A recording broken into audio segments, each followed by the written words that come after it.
Bonjour à toutes et à tous, ici Maxime de Havas Open Innovation, l'innovation IA pour les marques à la vitesse des startups, de l'acculturation pour les marques jusqu'à la définition de leur roadmap Inno et à la création de projets technologiques. On est également présent à Station F, le plus grand campus de startups au monde, où nous accueillons pas mal de startups à la pointe de l'IA, de la créativité, des médias et notamment une startup hyper prometteuse, Mago, et j'accueille aujourd'hui Alvaro, CEO de Mago. Salut Alvaro. Bonjour Maxime, merci beaucoup de m'inviter. Est-ce que tu peux nous expliquer, pour quelqu'un qui ne connaît pas Mago, ce qu'est Mago tout simplement? Donc Mago, on fait de la vidéo AI, donc nous on transforme et on stylise des vidéos. C'est-à-dire qu'on prend n'importe quelle vidéo, ça peut être issu de l'animation 3D, mais ça peut être aussi une vidéo juste filmée en live action, par exemple avec un téléphone. On va pouvoir transformer cette vidéo en n'importe quoi, donc c'est un spectre d'usage assez large. Ça peut aller de ce qu'on va appeler les invisible VFX, c'est-à-dire transformer un personnage de manière assez classique, changer la couleur de son t-shirt, enlever sa moustache, ce genre de choses, jusqu'à des transformations vraiment complètes. On va transformer un personnage dans un autre univers, le remplacer par un autre personnage, le styliser par exemple dans le style d'un animé ou d'une peinture. Donc, grosso modo, voilà, le cœur de Mago, c'est prendre une vidéo existante et la transformer en ce que vous voulez. Ok, donc concrètement, j'ai une vidéo, je fais quoi? Je vais sur mago.ai ou .com et c'est quoi? C'est un SaaS online? C'est concrètement comment ça se présente C'est Mago? ça. Donc on a en fait c'est app.mago.studio Ok. et c'est en effet un outil créatif. On essaie de vraiment développer un outil créatif complet, quelque chose qui est vraiment fait pour les créas. Donc on travaille beaucoup sur l'interface, sur le design, etc. Et en effet c'est sous forme de SaaS, donc c'est sur le cloud. N'importe qui peut aller. Enfin, à partir, je pense que quand cet épisode sera à sa dispo, n'importe qui pourra le faire parce que c'est bientôt. Pour aller directement se connecter, créer son compte et commencer à tester Mago et transformer ses vidéos. Ok, et c'est pour faire du transfert de style, il faut que je prompte concrètement, c'est ça? Alors, il y a plusieurs manières de travailler. Grosso modo, pour moi, c'est souvent, il y a trois catégories. C'est soit du prompt, soit des références, donc des images, soit, on va dire, des LoRa, des mini-modèles, etc. En l'occurrence, on a développé un workflow qui est très intuitif, qui permet de travailler d'abord en transformant une image. Donc, on va prendre une image de la vidéo, on va la transformer en promptant, notamment avec, par exemple, Nano Banana Pro, on a plein de modèles sur le capot. Et on va pouvoir, par exemple, demander à Nano Banana de transformer un personnage. On va voir l'image de la vidéo transformée, et si on est content, on peut appliquer cette image-là, et toute la vidéo sera transformée en accord avec cette image de référence. Donc, c'est un moyen très visuel et très itératif qui justement est plus adapté que les vidéos promptées où justement on doit générer une vidéo, ce qui est très long et très cher, en entier avant de savoir si c'est bien fait ou pas. Ok. Et aujourd'hui, en termes de cas d'usage, tu bosses avec qui? Avec des annonceurs, avec des marques? Je sais pas, ça peut être des studios d'effets spéciaux pour tester des concepts, tout le monde, concrètement? Donc concrètement, aujourd'hui, on travaille avec pas mal de créatifs. Donc notre première cible, ça va être une cible plutôt prosumer, donc ça va être des freelances, des créas. On a beaucoup d'artistes VFX, on a des monteurs, on a des motion designers. On a aussi des studios qui nous contactent, des studios d'animation notamment, pour faire du transfert de style sur leur production, des studios de prod. Et on essaie aujourd'hui de développer ça aussi davantage au niveau d'agences. C'est un peu la nouveauté, je pense, de pas mal de services d'IA, c'est que on n'est plus tellement sur des logiques purement B2B ou purement, on va dire, consumer ou prosumer. On va pouvoir très rapidement convenir aux usages de n'importe quel client. Donc voilà, mais aujourd'hui, c'est vraiment les tout débuts de Mago, mais on sert à la fois des individus et des studios. Okay. Et concrètement, je suis un créatif ou je peux être directement en direction marketing ou en agence.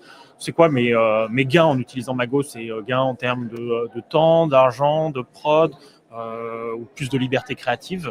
C'est tout ça à la fois. En fait, ce que je répète souvent, c'est que sur le genre de sujet, donc nous on est sur des sujets où, c'est-à-dire faire autre chose qu'une vidéo filmée réaliste, c'est extrêmement cher. On va être par exemple sur des coûts des coûts minutes à 10 000 pour une minute de production de contenu.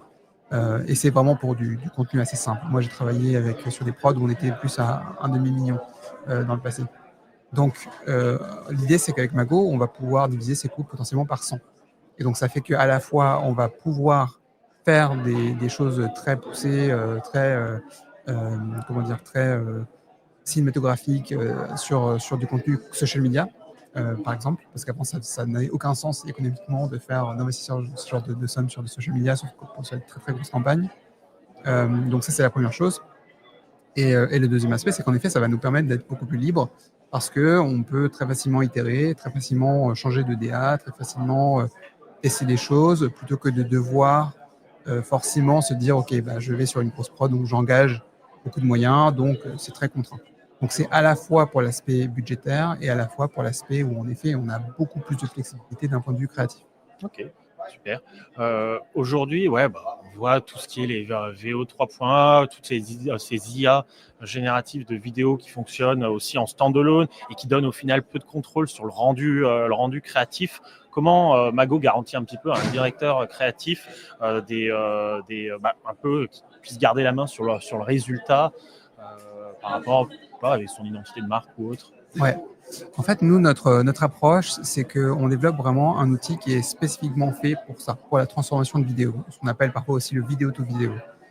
Donc, contrairement à l'approche purement modèle ou l'approche plateforme où j'ai juste un modèle et je peux le prompter et rien de plus, nous, on va fournir pas mal d'outils autour de ça qui vont permettre de garder le contrôle. Un outil qu'on vient de sortir là, c'est la possibilité d'itérer sur une vidéo. C'est-à-dire qu'on va prendre une vidéo et imaginons que je prends une vidéo, je veux transformer un personnage, je sais pas, en Batman, le deuxième en Catwoman, ensuite le fond, je veux le transformer en Gotham City, je veux qu'il pleuve, je veux que ce soit la nuit et je veux que ce soit dans un style d'animé. Si je fais faire tout ça en même temps avec un prompt, avec un modèle vidéo, le résultat va être totalement aléatoire. Donc je vais juste le prompter 20 fois et voir 100 fois, et je vais juste croiser les doigts et espérer que ça marche. Alors que nous, on développe une approche itérative où je vais d'abord transformer un personnage, je vais itérer sur ce personnage, déjà en version image, puis en version vidéo, puis sur l'autre personnage, puis sur le fond, puis sur le style, etc. Donc c'est sur ce genre d'approche, sur ce type d'approche workflow, qu'on va vraiment pousser et qu'on va permettre de donner le plus de contrôle possible. Il n'y a pas que ça, mais c'est un des aspects, c'est un exemple sur comment est-ce qu'on va donner du contrôle créatif aux personnes qui utilisent Mago. Ok.